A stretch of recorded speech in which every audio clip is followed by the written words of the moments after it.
Good morning সবাইকে। ঘড়িতে বাজে 6:45। আমার বর মশাই আমাকে জোর করে ঘুম থেকে তুলে নিয়ে এখন চলেছে সমুদ্র পাড়ে।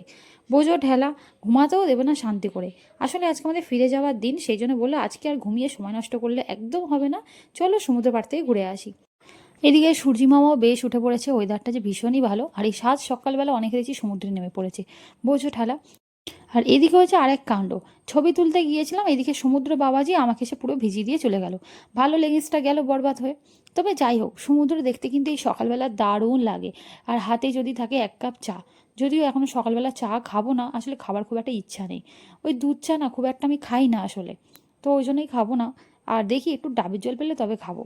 তো আর কিছুক্ষণ পরে ওয়েট করতে না করতেই দেখলাম একদম সূর্যি মামা ভীষণ পরিমাণে তাপ দিতে শুরু করে দিয়েছেন, পুরো একদম গরম গরম রোদ একদম চারিদিকে ছড়িয়ে দিচ্ছে। আর এই দিকে আমরা নিয়ে নিয়েছি মদনমোহন মিষ্টি। এইটা দেখার পরে ভাবলাম চা খাই না খাই, কিন্তু এই মিষ্টিটা খাবো। বড়মশাই এটা প্রথমবার ট্রাই করছেন, বললাম খেয়ে দেখো, বললো দারুণ খেতে।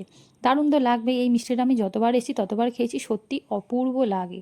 এখানকার ছানা পোড়া আর এই মদনমোহন দুটোই ভীষণ সুন্দর হয়। তবে 50 টাকা প্লেট নিল, একটা বা দুটো ওরমভাবে ওরা দেবে না, 50 টাকা প্লেটে 5টাই দেবে তোমাকে।